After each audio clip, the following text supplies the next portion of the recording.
어떤 공공의 기금을 마련하거나 혹은 어떤 공동체가 좀 경비가 필요해서 기금을 마련해야 되겠다. 또 어려운 이웃을 돕기 위해서 우리가 좀 기금을 마련해야 되겠다. 그렇게 할 때에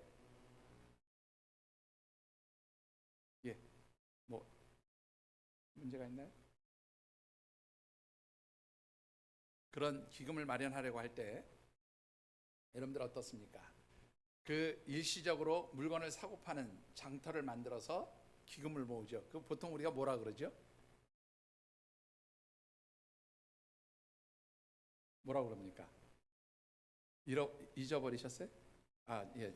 제 목소리가 잘 안 들리시. 예, 그렇죠. 지금 소리가 잘 안 들려서 제가 자꾸 이 소리에 신경을 써요. 다시 얘기할게요. 우리 공공의 기금을 마련하거나 어떤 공동체가 보림을 조금만 이 공동체에 어떤 필요한 경비를 마련하기 위해서 또 어려운 이웃들을 돕기 위해서 기금을 마련한다. 그럴 때에 우리가 일시적으로 그 물건을 사고 파는 장터를 개설하지요. 보통 그걸 우리가 뭐라 그래요? 바자회 한다 그러죠. 바자회. 그런데 이 바자회에서 바자라고 하는 말이 어느 나라 말인지 혹시 아세요? 아마 들어보신 적이 없으실 것 같은데 영어일까요? 아니면 순수한 우리말일까요? 아니면 중국말일까요? 아니면 일본말일까요? 어느 나라 말일까요, 여러분들? 바자. 어느 나라 말일까요? 네? 자, 혹시 우리 송명희 권사님, 우리 그래도 우리 국어국문학 전공하신 권사님이시니까 혹시 들어보신 적 있으세요? 바자. 들어보신 적 있어요? 아무도 없죠. 우리 그냥 바자해 바자해 그러니까 그냥 우리말로 바자해 다 이해하시잖아요. 그런데 정작 이 바자라고 하는 말이 어디서 나왔냐? 아무도 몰라요. 그런데 재미있는 것은 이 바자라고 하는 말이 페르시아어에서 나온 말입니다. 지금의 이란이죠. 그 이란의 대부분이 지금 과거의 페르시아의 영토였다고 말씀드릴 수 있는데 이 페르시아어로 바자라고 하는 말은 무슨 뜻인가 하면 식량을 사고 파는 그런 장터가 바자였어요. 먹을 것은 그러니까 식량을 사고 파는 장터가 바자였는데 이 바자라고 하는 단어가 동양 쪽으로 넘어가서는 뭐 시장 혹은 또 상점 이런 것을 의미하는 단어가 됐고요. 또 서양으로 넘어가서는 어려운 이웃들을 도울 때 그 어떤 자선 기금을 만들 때 필요로 하는 어떤 장터, 일시적으로 개설되어지는 장터를 바자라고 그렇게 이야기를 하는 겁니다. 그래서 이 바자라고 하는 단어는 뭐 바자회 우리가 생각하는 그런 것처럼 그 뭐 이렇게 기금을 마련하는 그게 아니고 사실 원래 의미는 뭐냐면 식량을 사고 파는 그러한 어떤 장소를 바자라고 그렇게 불렀다는 거죠. 여러분들 혹시 전 세계에서 가장 큰 바자 재래시장입니다. 가장 큰 재래시장이 혹시 어느 나라에 있는지 알고 계신가요? 예, 사진 한번 보여주실래요? 자, 저기 어딘지 혹시 아십니까, 여러분들? 저 시장이 그랜드 바자르라고 해서 터키에 있는 재래시장인데요. 전 세계에서 가장 큰 시장입니다. 전 세계에서 재래시장으로는 아마 가장 큰 시장일 것 같은데 제가 24년 전에 저기를 갔어요. 그런데 그 그랜드 바자르라고 하는 저 터키 안에 있는 재래시장을 이제 이렇게 관광을 하게 됐는데 가이드가 이렇게 얘기를 하는 거예요. 이 그랜드 바자르 안에는 무려 7천 개의 그런 상점이 있습니다. 그래서 여기서는 여러분들이 원하는 것 모든 것을 다 구할 수 있습니다. 그렇게 얘기를 해요. 아마 우리나라 시장하고 비교를 해보면 남대문 시장을 예전에 뭐라 그래요? 도깨비 시장이라고 그랬죠. 여러분들 왜 도깨비 시장이라고 그랬는지 혹시 아십니까? 예. 도깨비 방망이를 가지고 무엇이든지 두드리면 금 나와라 뚝딱, 은 나와라 뚝딱 다 나온다고 해서 도깨비 방망이잖아요. 그런데 마치 이 남대문 시장 가면 내가 원하는 물건을 다 구할 수 있다고 그래서 도깨비 시장인 거예요. 이 터키의 그랜드 바자르가 바로 그런 도깨비 시장 같은 곳입니다. 왜 그러냐면 이 터키는 여러분들 나중에 혹시 기회가 되시면 한번 가보시면 좋을 것 같은데 동양과 서양이 가장 가까운 거리에서 붙어 있는 곳이 이 터키입니다. 그래서 이 터키의 문화를 보면 동양의 문화와 서양의 문화가 혼재되어 있어요. 그리고 이 그랜드 바자르에도 동양의 물건과 서양의 물건이 다 모여드는 곳입니다. 그러다 보니까 이 그랜드 바자르가 굉장히 큰 재래시장이고 그야말로 도깨비 시장처럼 없는 것 없이 다 구할 수 있는 시장이에요. 그런 시장 안에 당시의 상점이 7,000개가 있다는 거예요. 그리고 그 7,000개의 상점들이 미로처럼 얽혀 있어요.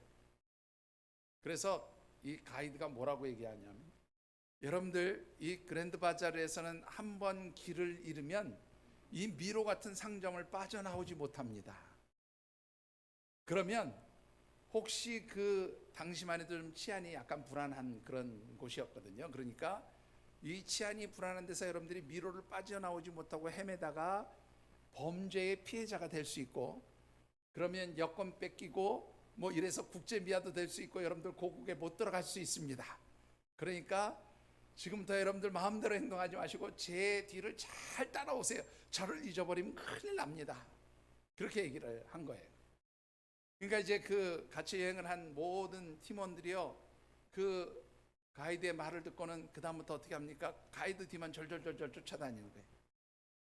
일행 중에 한 사람이 물건을 사겠다고 가게로 들어가면 가이드가 그 사람을 이렇게 이제 지켜보면서 뭐 통역도 해주고 뭐 물건 사도록 이렇게 안내도 해주고, 그러면 다른 사람들은 그 가게에 용무가 없어도 다 거기서 기다리고 있는 거예요. 가만히 서 있다가 또 갑니다. 그렇게 해서 1시간 동안을 둘러봤어요. 그리고는 이제 자동차에 올라타서 가이드가 얘기합니다. 자, 그랜드 바자르 구경 잘 하셨습니까? 그러니까 목사님 한 분이 뭐라 그러냐면, 하도 겁을 줘서 가이드 놓치지 않으려고 쫓아다니니까 가이드 뒤통수밖에 본 게 없습니다. 한바탕 웃고 그렇게 끝났습니다. 지금 생각해 보면 왜 그랬을까? 그 뭐 얼마나 저기 한다고 그렇게 가이드 그냥 뒤통수만 보고 졸졸졸 쫓아다녔을까? 근데 생각해 보면 처음 가는 나라, 그리고 처음 가보는 장소, 그리고 처음 가보는 길에 대한 두려움, 혹시 내가 알지 못하는 길을 가다가 알지 못하는 장소에서 내가 예측할 수 없는 일을 만나게 되면, 그래서 내가 내 능력으로 해결할 수 없게 되면 어떻게 될까에 대한 두려움 때문에 사실은 가이드의 말에 다 겁먹고 가이드만 쫓아다닌 거죠. 여러분들 누구나 다 처음 가는 장소, 처음 가는 길, 혹은 처음 가는 나라에 대한 두려움이 있습니다. 물론 처음 가는 곳에 대한 기대감도 있고 소망도 있어요. 야, 거기가 뭐 특별한 걸 볼 수 있을까? 이런 기대감을 가지고 가면서도 한편으로는 그 장소에 대한 두려움을 가지게 되어지는 것이죠. 그런데 우리가 아무리 처음 가는 길을 갈지라도 좋은 안내자, 좋은 가이드 만나면 그 길이 더 이상 두렵지 않아요. 그렇죠? 그 길이 더 이상 걱정되지 않습니다. 좋은 안내자, 가이드와 함께 가면 그를 통해서 우리가 재미있는 여행, 즐거운 여행, 또 우리가 기대하는 것들을 얻을 수 있게 되어진다고 하는 것이지요. 여러분들 이것은 우리의 삶에서도 마찬가지입니다. 여러분들 2023년을 시작하셨어요. 딱 시작한 지 일주일 됐습니다. 그런데 여러분들 이 일주일 2023년 여러분들이 걸어가야 할 길을 사전에 미리 걸어가 보신 분이 계신지요? 아무도 이 길을 걸어본 적이 없어요. 누구나 다 처음 가는 길입니다. 그래서 새해를 시작할 때 우리는 여러 가지 기대를 가지게 되고 소망을 가지게 됩니다. 자, 새로운 시간들, 그리고 새로운 시간들 속에서 우리의 삶의 자리에 어떤 일들이 일어나게 될까? 여러 가지 기대와 소망을 가지지만 한편으로는 어떻게 해요? 새로운 길을 시작하는 것에 대한 두려움이 있지요. 특별히 올 한 해를 시작하면서 작년 하반기 이후부터 계속 전문가들이 새해는 이렇게 어려울 겁니다. 올해 어려운 건 아무것도 아니고 내년엔 더 어려워질 겁니다. 더 힘들어질 겁니다. 수많은 그런 불안한 예측들을 우리 앞에 쏟아내었고, 어느 해보다 더 그런 불안한 예측들이 많았던 그런 2022년이었어요. 그러다 보니 희망을 가지고 소망을 가지고 시작해야 될 이 새해가 사실은 다 근심과 두려움과 염려 가운데 이 새해를 시작하고 있다라는 것이죠. 그러나 분명한 것은 우리가 비록 처음 가보는 이 2023년의 길을 걸어갈지라도 여러분들 우리의 이 삶의 자리에 좋은 안내자, 좋은 가이드가 함께 할 수만 있다면 이 2023년이 더 이상 두려운 그런 시간들이 아니라 우리가 기대하고 소망하는 축복들을 이루어가는 그런 아름다운 한 해가 되어지는 줄 믿습니다. 그래서 올해 우리 말씀의 주제, 이번 달 말씀의 주제를 우리 교회 표하고 똑같이 그렇게 정했어요.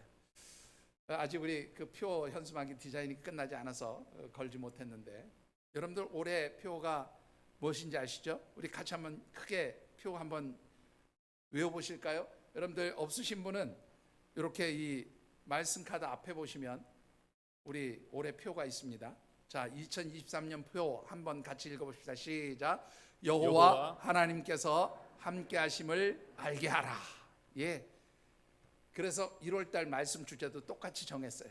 자, 2023 제가 오늘 떼겠습니다. 여러분들 같이 한번 말씀 주제를 같이 읽어보시죠. 2023 하나님께서 함께 하심을 알게 하라. 예, 한 번 더 읽어보시죠. 2023 여호와 하나님께서 함께 하심을 알게 하라. 예, 아무리 우리가 가는 이 처음 걸어가는 2023년의 길일지라도 여호와 하나님께서 우리와 함께 하신다고 말씀해 주신 줄 믿습니다.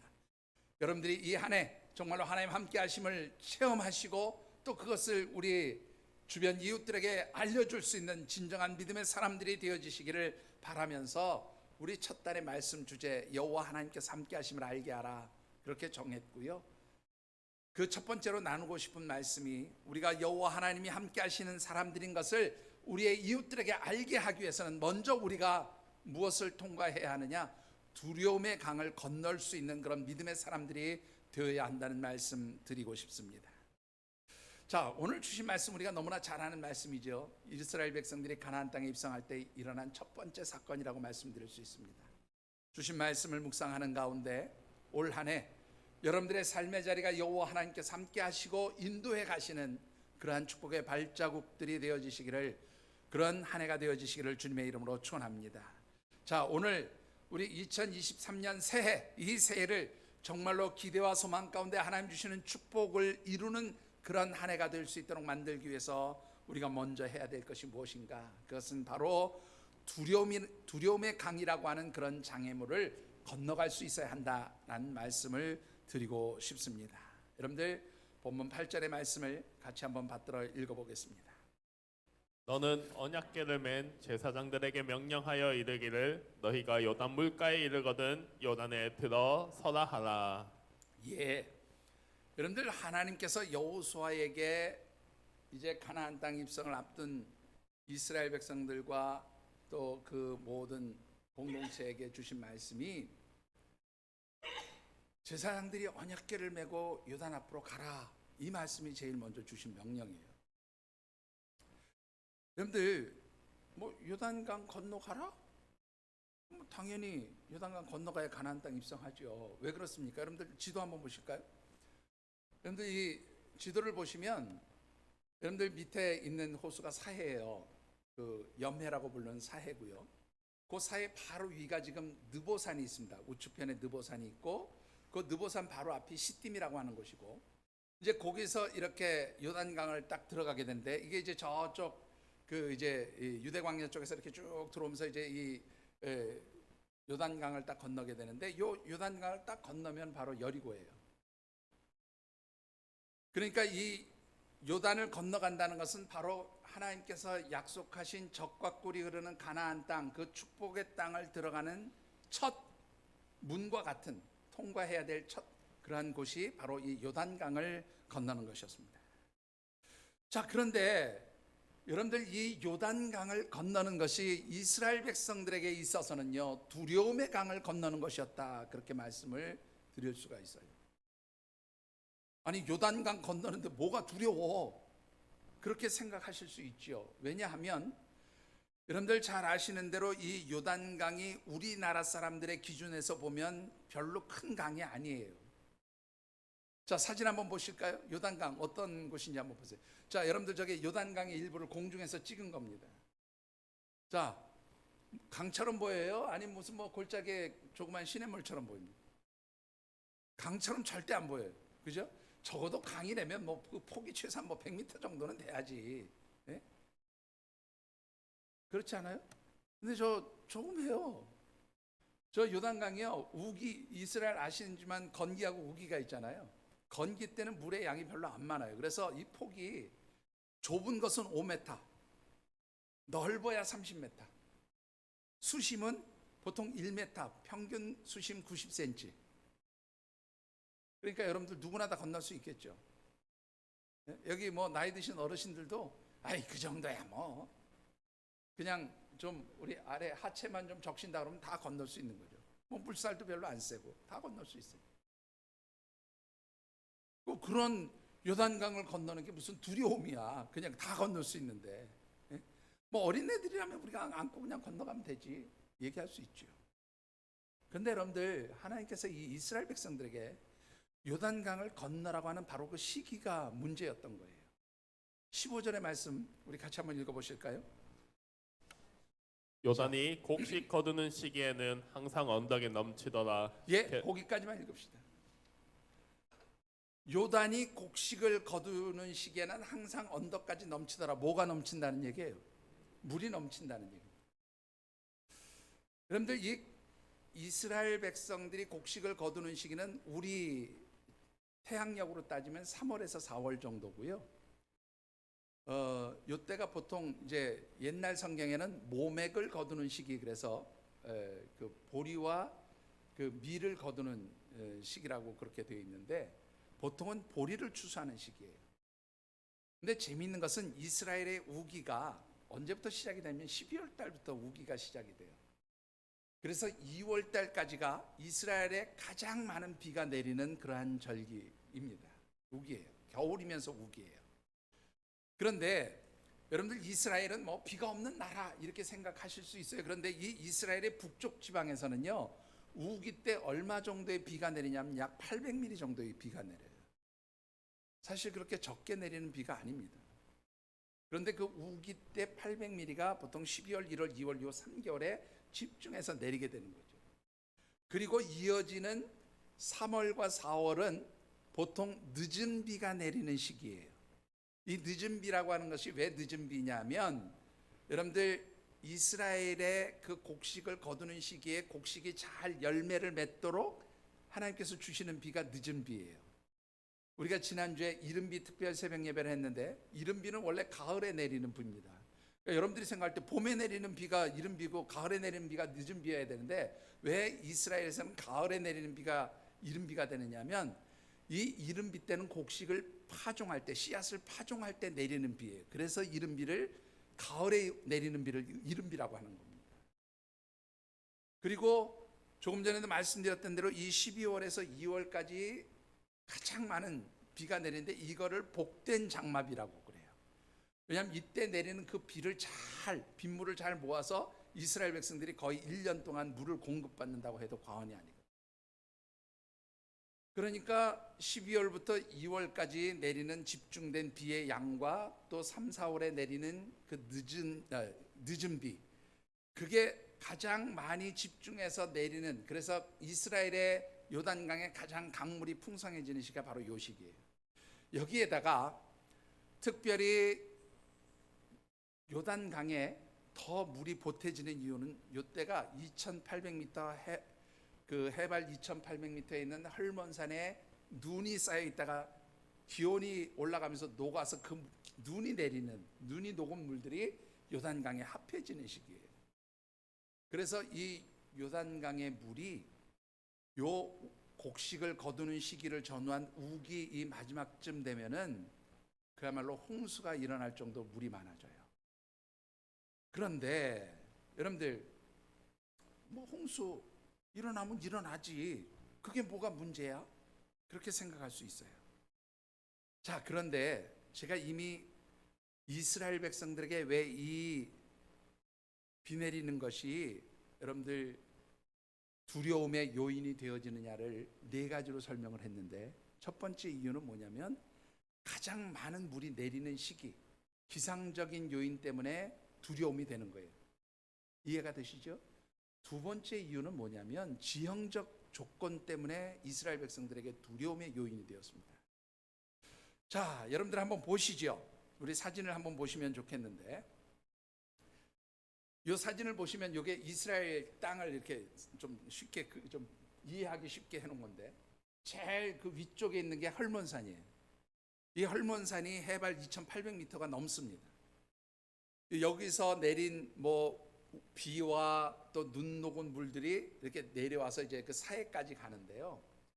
여러분들 이 헐몬산 그 밑에서부터 사해까지 거리가 얼마냐면 130km 정도예요. 직선 거리로. 여러분들 강 길이가 130km다. 긴 강이에요, 짧은 강이에요? 우리 한강이 보통 뭐 900 몇십 킬로 이렇게 나오죠. 예?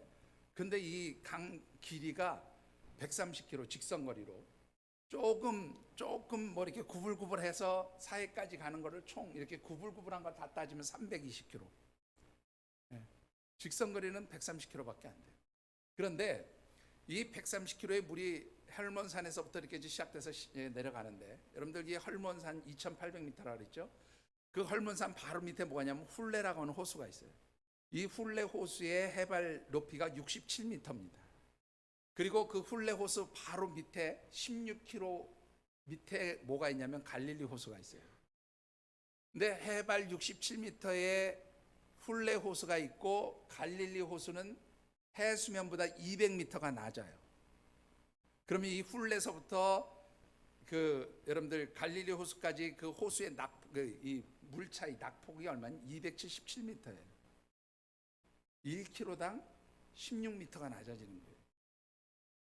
18m 정도가 낮아지는 거예요. 그러니까 평균 낙차가 그래요. 그러니까 여러분들 이 훌레 호수에서 갈릴리까지는 굉장히 물이 어떻게 해요? 막 이렇게 폭포처럼 쏟아져 내려가는 거예요.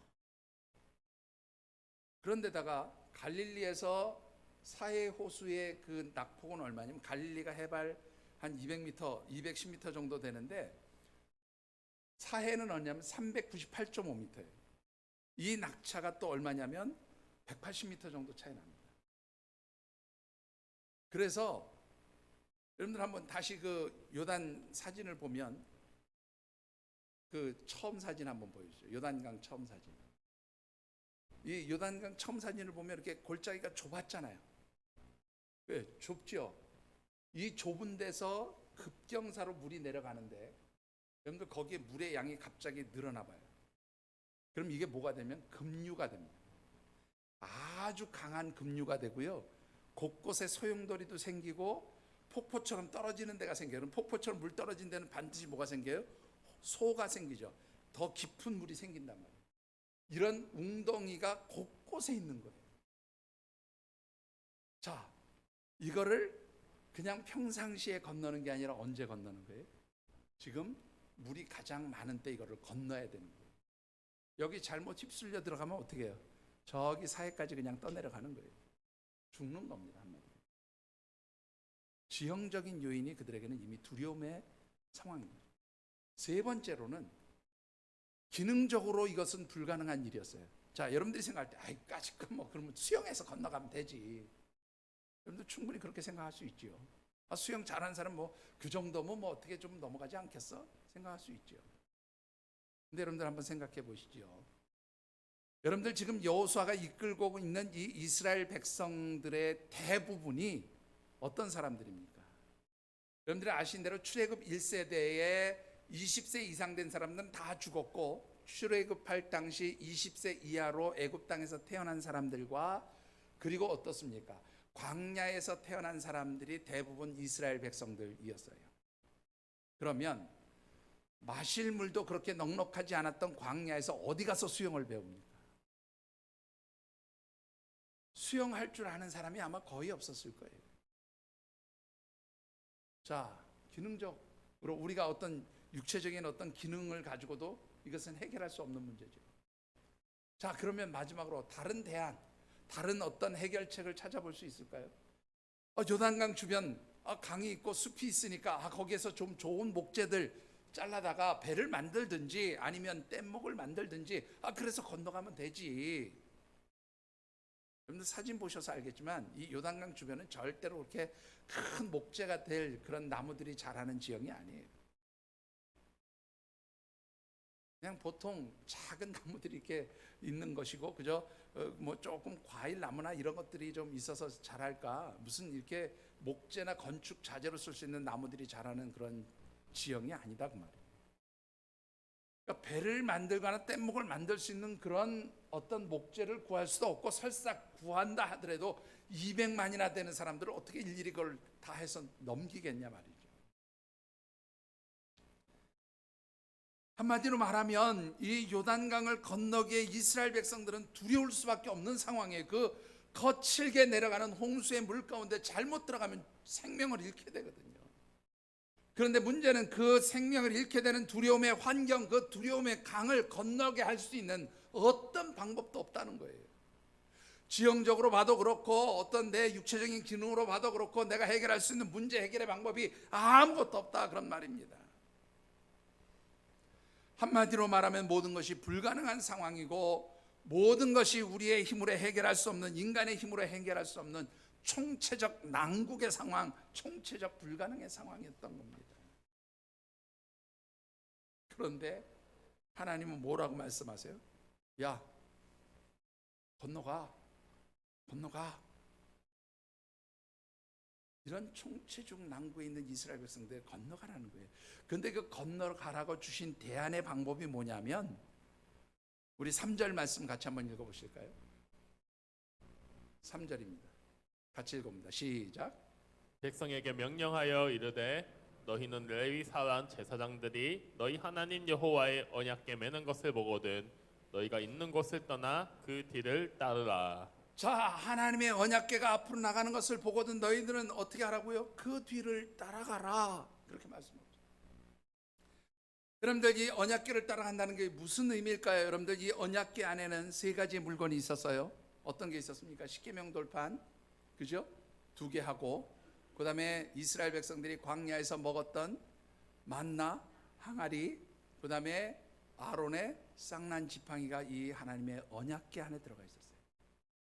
그래서 이 세 가지의 물건은 사실은 뭐냐면 이스라엘 백성들과 함께 하시는 하나님의 임재하심을 상징하는 그런 물건이고, 동시에 하나님께서 이스라엘 백성들과 함께 하시면서 어떻게 해요? 그들에게 은혜를 베푸시고 그들의 삶을 책임져 주신다는 의미가 바로 이 언약궤에서 볼 수 있는 상징적 의미인 거예요. 그런데 그 상징적인 언약궤, 하나님의 임재하심을 상징하는 언약궤가 앞으로 가고 너희는 그 뒤를 따라가라, 이렇게 말씀하신 것은 무슨 뜻입니까? 하나님이 너희들과 함께 하시면서 너희들 앞에 있는 모든 장애들, 모든 문제들 내가 어떻게 해요? 해결할 터이니 너희는 믿음을 가지고 따라오라, 지금 이렇게 말씀하신 것인 줄 믿습니다. 여러분들 어떻습니까? 이스라엘 백성들 가나안 땅 누구도 들어가 보지 않았어요. 모세 때에 여호수아와 갈렙이 정탐꾼으로 갔다 온 거 외에, 그리고 이 여호수아 때는 2명의 정탐꾼이 그 가나안 땅 초입에 갔다 온 것 외에 가나안 땅 들어가 본 사람 아무도 없습니다. 다 처음 가는 길이에요. 어떤 일들이 갑자기 눈앞에 펼쳐질지, 어떤 두려움의 상황들, 어떤 내 힘으로 해결할 수 없는 불가능의 상황들이 펼쳐질지 아무도 알 수 없었던 상황이에요. 그리고 그 첫 번째로 만난 장애가 바로 이 두려움의 강이라 할 수 있는 요단강을 건너는 일이었어요. 근데 하나님께서 뭐라고 말씀하세요? 내가 앞서간다, 너희들은 따라와라 말씀하시는 거예요. 여러분들, 올 한 해 우리에게도 동일한 말씀으로 우리 하나님께서 말씀하시는 줄 믿습니다. 여러분들, 올 한 해 이스라엘 백성들이 마치 가나안 땅 그곳을 들어가는 것은 하나님 언약하신 축복을 이루는 거잖아요. 축복의 땅, 언약의 땅을 받는 거잖아요. 그것을 차지하기 위해서는 이 두려움의 강 요단을 건너야 되잖아요. 여러분들, 올 한 해 우리가 2023년을 살아가려고 할 때, 여러분들 이 하나님 주시는 축복을 이루기 위해서는 여러분들 앞에 있는 여러분 많은 장애들을 뛰어넘으셔야 하는 줄 믿습니다. 제일 먼저 여러분들의 삶의 자리에서 두려움의 그러한 장애물을 뛰어넘을 수 있게 되기를 다시 한번 주의 이름으로 축원합니다. 내 힘으로 해결 안 되죠. 내 마음대로 두려움이 해결되지 않습니다. 내가 생각한다고, 내가 노력한다고, 내가 정말로 해결할 수 없는, 내 능력으로 처리할 수 없는, 컨트롤할 수 없는 그런 두려움의 환경과 상황들이 이미 펼쳐져 있어요. 마치 요단강처럼 그렇게 펼쳐져 있는 것이죠. 네, 여러분들, 그런 우리에게 하나님 뭐라고 말씀하십니까? 내가 너희들 앞서간다. 내가 너희들과 함께하면서 앞서가면서 이 두려움의 강을 하나님께서 갈라주시고 그곳에 길을 열어주시겠다고 말씀하시는 줄 믿습니다. 여러분들 하나님 바라보고 의지하시면서, 여러분들 앞서가시는 하나님의 도우심을 의지하면서 올 한 해 여러분들의 삶의 자리에 펼쳐지는 모든 두려움의 환경들을 뛰어넘을 수 있는 우리 하나님의 백성들이 되어지시기를 주님의 이름으로 축원합니다. 자, 여러분들, 이 두려움의 환경을 뛰어넘으려고 할 때 하나님께서는 이스라엘 백성들에게 특별히 두 가지의 원칙을 주셨어요. 너희들 두 가지 그 대신 꼭 지켜야 될 게 있다. 자, 어떤 원칙입니까? 그 첫 번째 원칙은 4절에 기록되어 있습니다. 4절을 같이 한번 받들어 읽어보겠습니다. 그러나 너희와 그 사이 거리가 2000 규빗쯤 되게 하고 그것에 가까이 하지는 말라. 그리하면 너희가 행할 길을 알리니 너희가 이전에 이 길을 지나보지 못하였음이니라 하니라. 자, 하나님의 언약궤가 앞에 가는데요, 이스라엘 백성들은 하나님의 언약궤로부터 약 2000 규빗이 떨어진 상태에서 쫓아오라는 거예요. 1규빗은 요 끝에서 요 끝, 팔꿈치에서 손끝까지를 대략 1규빗이라고 그래요. 사람마다 좀 사이즈의 차이가 있겠지만 평균적으로 1규빗은 45.5cm에서 46.5cm 정도가 1규빗이라고 그럽니다. 그럼 그 중간쯤 되는 46cm 정도로 계산한다고 치면 2000규빗이면 대략 한 1km 정도 되는 그런 거리라고 할 수 있어요.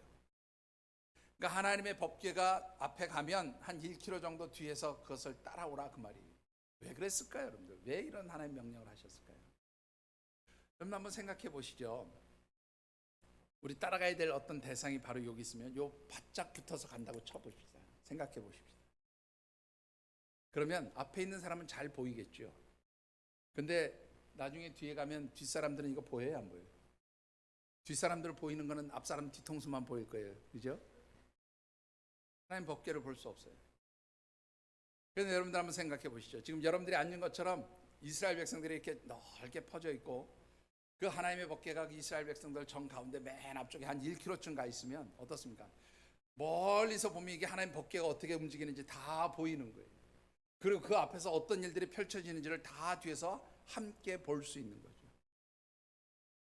여러분들, 하나님께서 법궤의 거리를 띄고 따라오라는 것은 모두가, 모든 공동체에 속한 이스라엘 백성들이 무엇을 바라보라는 거예요? 하나님 바라보라, 그런 말씀이에요. 여러분들, 올 한 해 여러분들이 속한 공동체, 그것이 우리 교회이든지 여러분들의 가정이든지 여러분들이 어떤 속한 영적 공동체 안에서 하나님의 축복의 언약들을 이루기 원하십니까? 모든 공동체 한 사람 한 사람이 믿음의 눈을 가지고 하나님 바라볼 수 있게 되기를 주의 이름으로 축원합니다. 여러분들 한 사람이라도 예외가 되면 안 돼요. 왜냐하면 만약에 하나님이 앞서가시면서 행하는 일들을 보지 못하면 뒤에 있으면 결국 어떻게 돼요? 자꾸 뭔 일이 앞에 펼쳐지고 도대체 이게 어떤 상황이야, 무슨 일이야, 불평하고 원망하게 되죠. 그런데 참 문제는요, 이 불평과 원망은 굉장히 전염 속도가 빨라요. 한 사람만이라도 불평하면 이게 금방 퍼집니다. 여러분들 잘 생각해 보시죠. 이스라엘 백성들이 40여 년 전에 애굽 땅을 떠나서 가나안 땅을 들어가려고 할 때 불과 이제 애굽 땅을 떠난 지 한 2년도 채 안 된 그런 상황에서 하나님 가데스 바네아에 불러 모으시고 이제 들어갈 준비해라, 정탐꾼 12명 보냈어요. 그 돌아온 12명의 정탐꾼 중에서 10명이 부정적인 말하고 그 부정적인 10명의 말이 어떻게 해요? 200만이 넘는 모든 이스라엘 백성들로 하여금 불평하고 원망하게 만들었어요. 그래서 어떻게 됩니까? 결국에는 이스라엘 백성들이 40년 동안 뺑뺑이 돌고 그들의 입술의 말대로 애굽 땅을 출발할 때 20세 이상의 사람들은 다 가나안 땅에 들어가지 못하고 광야에서 죽어버린단 말이에요. 여러분들, 우리의 영적 공동체인 이 교회나 여러분들의 가정이나 모든 우리 공동체의 일원들이 오직 믿음의 눈을 가지고 하나님 바라볼 수 있게 되기를 주의 이름으로 축원합니다. 여러분들 하나님 바라보지 않으면 우리와 함께 하시는 하나님 붙들지 않으면 여러분들 다 불평할 수밖에 없어요. 원망할 수밖에 없어요. 다 짜증낼 수밖에 없습니다. 그러나 하나님 바라보는 사람은 어떻습니까? 임마누엘로 우리와 함께 하시는 하나님, 임미엘로 나와 함께 하시는 하나님, 우리와 함께 하시는 하나님을 믿음의 눈으로 바라보니까 그 다음부터 어떻게 해요? 그저 나는 내 힘으로는 걱정이 되고 염려가 되고 두려움이 되는 상황이지만 하나님 뭐라고 말씀해? 두려워하지 말라, 근심하지 말라, 염려하지 말라. 하나님 약속해 주셨으니 그 약속의 말씀을 붙듭니다. 그런 믿음을 가지고 여러분들 이 새해를 정말로 형통하게 그렇게 나아가게 되어지는 줄 믿습니다. 여러분들 믿음의 눈을 가지시고 하나님 바라보시고 앞서가시는 하나님, 우리와 함께 하시며 우리의 길을 열어가시는 그 임마누엘의 하나님, 임멜의 하나님을 여러분들이 믿음의 눈으로 볼 수 있게 되기를 주님의 이름으로 축원합니다. 두 번째 지켜야 될 원칙은 뭘까요? 여러분들 5절 말씀에 원칙이 있어요. 같이 한번 받들어 읽어보겠습니다. 여호수아가 또 백성에게 이르되 너희는 자신을 성결하게 하라. 여호와께서 내일 너희 가운데에 기이한 일들을 행하시리라. 예, 하나님이 행하시는 기이한 일, 곧 요단강을 가르시고 마른 땅을 건너게 하는 그 기적의 역사는 무엇할 때? 너희들이 성결할 때 그렇게 하시겠다는. 뭐 이 얘기는 길게 설명할 것도 없죠. 하나님은 거룩하시고 정결하신 분이니까 하나님 정결하신 곳에 함께 하시고 하나님의 역사를 이루시는 분이잖아요. 그러니까 이스라엘 백성들의 어떻게 너희들도 하나님이 임재하실 수 있도록 정결하라는 거예요. 너희들의 삶이 깨끗할 때 하나님 너희들과 함께 하시고 너희들의 삶 가운데서 하나님 기적의 역사를 보여주실 것이다. 여러분들 올 한 해 여러분들의 삶의 자리가 주 안에서 정결해지시게 되기를 주의 이름으로 축원합니다. 거룩한 삶이 되시기를 바랍니다. 그럴 때 거룩하신 하나님의 역사하심, 정결하신 하나님의 역사하심이 여러분들의 삶에서 아름다운 그러한 기적의 역사, 기이한 일들을 이루어가시는 역사로 나타나게 되는 줄 믿습니다. 자, 그런데요, 이 모든 것들이 다 이루어지기 위해서 가장 중요한 게 한 가지 남았어요. 이게 전제되지 않으면 하나님 역사 일어나지 않아요. 하나님 바라보고 하나님 정결하게 하시는 하나님 앞에서 우리가 정결하게 하나님 바라보는 믿음으로 따라가고 다 그런 원칙들을 지키고 하나님 함께 하심을 믿고 쫓아가지만 가장 중요한 거 한 가지가 더 있어요. 이게 가장 중요한 핵심이죠. 무엇입니까? 여러분들 9절과 10절의 말씀을 같이 한번 받들어 읽어보겠습니다. 9절과 10절입니다. 여호수아가 이스라엘 자손에게 이르되 이리 와서 너희의 하나님 여호와의 말씀을 들으라 하고 또 말하되 살아계신 하나님이 너희 가운데 계시사 가나안 족속과 헷 족속과 히위 족속과 브리스 족속과 기르가스 족속과 아모리 족속과 여부스 족속을 너희 앞에서 반드시 쫓아내실 줄을 이것으로 너희가 알리라. 아멘. 여러분들 여기 보시면 9절에 여호수아가 이스라엘 백성들에게 뭐라고 합니까? 들으라, 이스라엘아 들으라. 히브리어는 샤마 혹은 또 쉐마 그런. 이 들으라라는 말이 무슨 뜻인가 하면 들어, 그걸로 끝나는 게 아니라 들으라, 그 다음에 어떻게 해요? 순종해라. 이게 같이 담겨져 있는 거예요. 이스라엘아 들으라 할 때 이 말씀은 너희들이 하나님의 말씀을 듣고 그 명령과 규례와 법도를 지켜 행하며 순종하며 그 말씀대로 살아라, 그런 뜻이에요. 그러니까 들으라라는 말은 반드시 거기에 무엇이 따라가냐면 순종해라, 그런 말씀이 따라가요. 왜 하나님 이런 말씀을 하셨을까요? 여러분들 한번 결정적인 상황을 한번 보시자고요.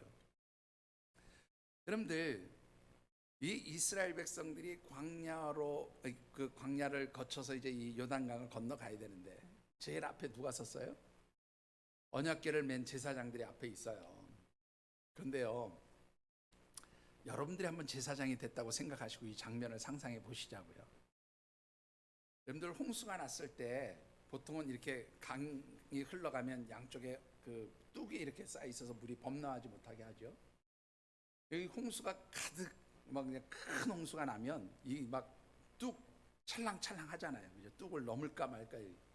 제가 이제 그 총에 있을 때 첫 휴가를 저희 집사람하고 이제 그 휴가를 가는데 저 강원도 인제 그 내린천 있는 이제 그쪽을 쫙 가는데 그때 진짜 큰 홍수가 나가지고요. 비가 많이 와가지고 이 내린천 그 흘러가는 물이 이렇게 흘러가는데요.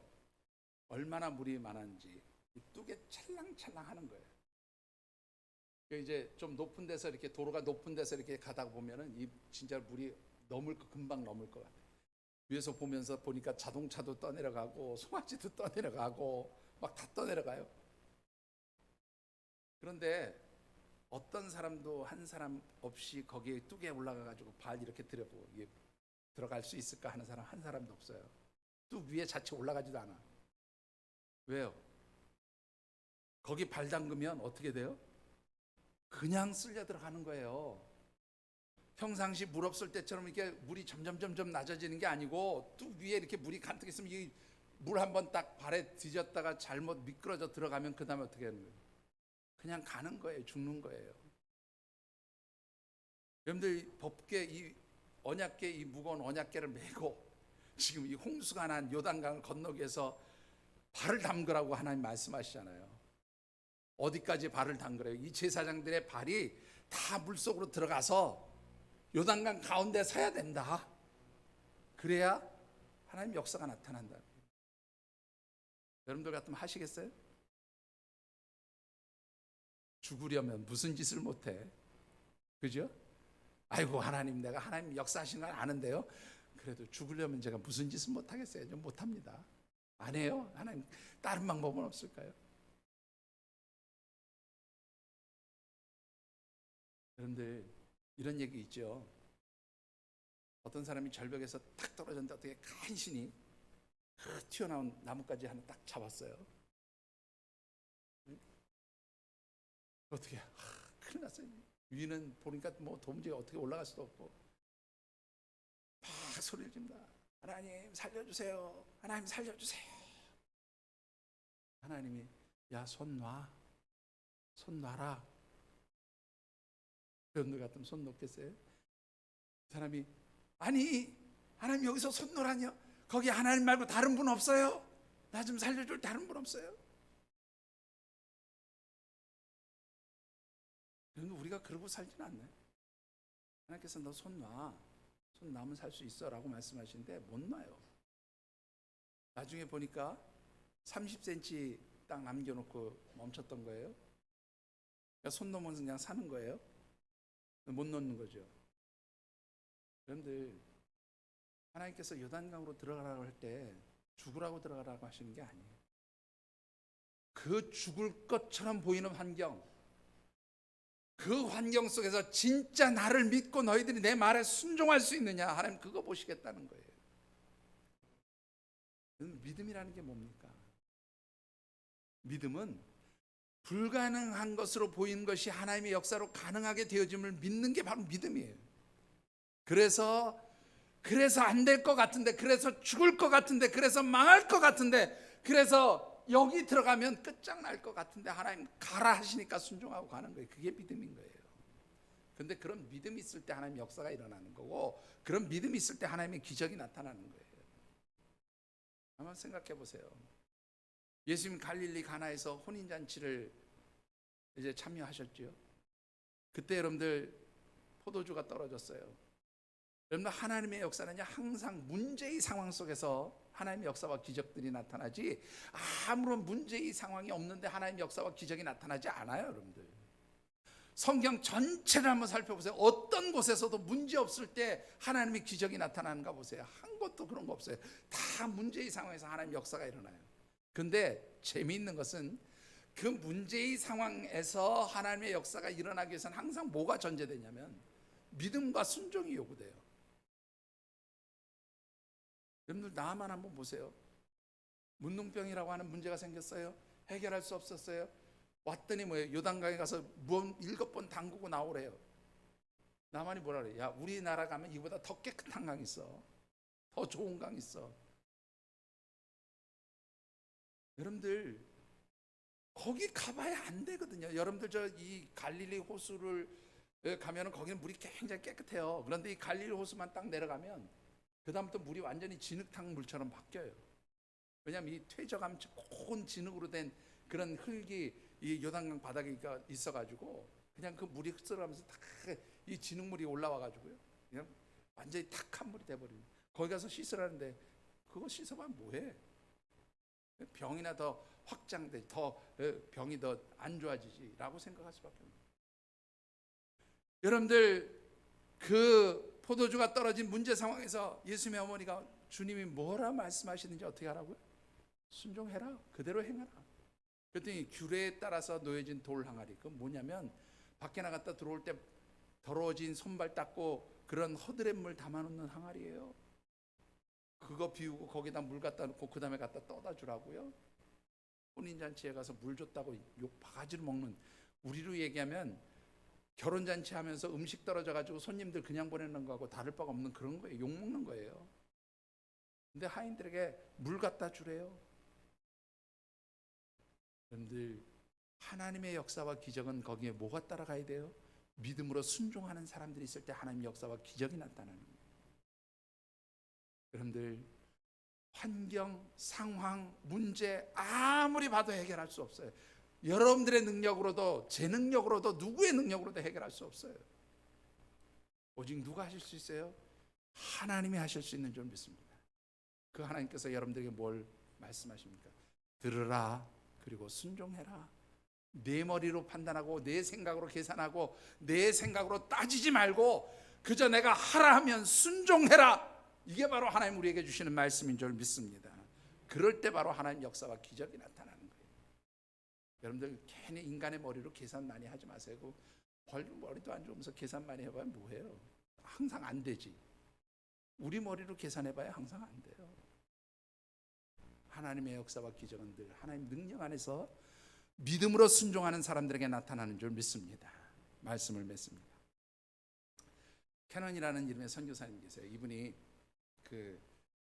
이제 선교사로서 이렇게 사역을 하다가 자기 선교지에서 이제 선교 여행을 떠나다가 아주 놀라운 장면을 하나 보게 되는데, 독수리 한 마리가 막 하늘에서 날다가 갑자기 왜 이 비행기 추락할 때 뱅글뱅글 돌면서 추락할 때 독수리 한 마리가 뱅글뱅글 돌면서 팍 떨어졌는데 선교사님 발 앞에 와서 딱 떨어졌어요.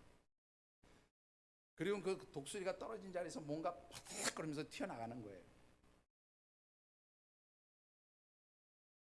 뭔 일인가 가서 딱 보니까 독수리가 죽었어요. 하늘을 날던 독수리가 죽은 거예요. 떨어졌는데 이 독수리 앞에 보니까 가슴이 다 파여져 있는 거예요. 이게 뭔 일인가 싶어가지고 이게 도대체 뭐냐 알고 보니까 이 독수리가 먹잇감으로 이렇게 잡은 그 짐승이 뭐 족제비 같은 뭐 그런 짐승이었는지 뭔지 모르는데, 이 짐승이 이렇게 독수리가 딱 잡았는데 어떻게 이 뒤를 잡은 게 아니고 앞으로 이렇게 잡은 거예요. 이 앞으로 잡은 게 이 짐승이 독수리의 가슴을 다 뜯어 먹은 거예요. 그래가지고 독수리가 그 자기가 먹이로 잡은 짐승한테 오히려 가슴팍을 다 뜯겨버려가지고 죽은 거예요. 그러니까 떨어지니까 이 짐승은 독수리가 떨어지는 거기서 살아남아가지고 그냥 빠져나간 거예요.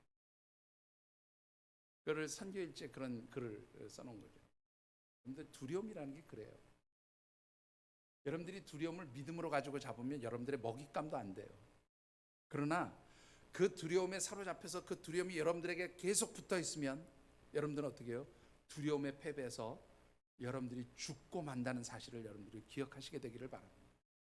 여러분들, 우리 하나님의 능력은 모든 두려움의 환경들을 해결하시고 풀어주시고 여러분들에게 요단강처럼 마른 땅을 열어주시는 역사가 있게 되는 줄 믿습니다.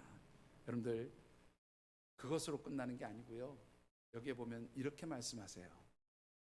너희들이 그렇게 순종하면서 두려움을 떨쳐버리고 요단강을 건너가면 그 다음에 뭐가 된다고요? 이 요단강을 건너는 것이 너희들에게 하나의 상징이 될 것이다. 그냥 두려움의 강을 건너는 것으로 끝나는 것이 아니라 이 요단강을 건너간다는 것은 곧 무엇을 상징하는 거냐면 너희들이 가나안 땅, 내가 약속한 그 땅을 차지하는 그 사건의 하나의 상징이 될 것이다. 징조가 될 것이다. 그것이 바로 출발점이 될 것이다.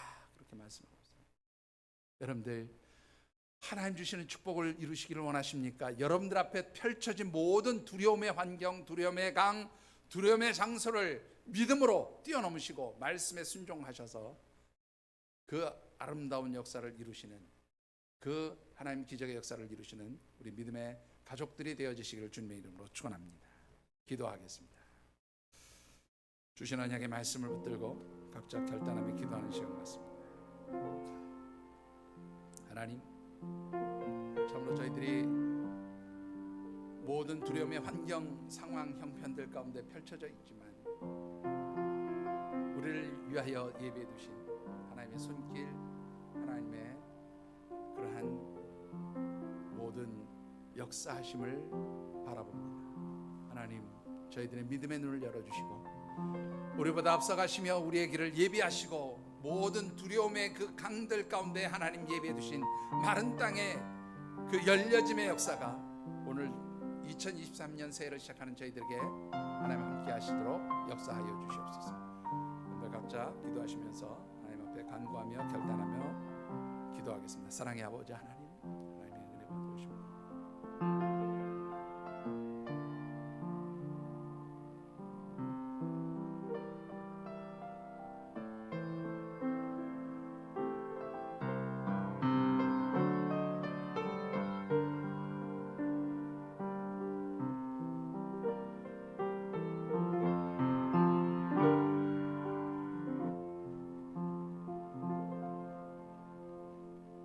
하나님, 누구도 가보지 못한 2023년 새해 저희들이 첫 발짝을 떼고 처음 가는 이 길을 걸어갑니다. 어떤 일들이 펼쳐질지, 어떤 환경이 나타날지 저희들은 알 수 없고 불투명하기에 더욱더 두려워합니다. 또 여러 삶의 자리에 펼쳐지는 환경들이 이미 두려움을 가져다 주는 그러한 환경과 상황 속에 있음도 하나님 아십니다.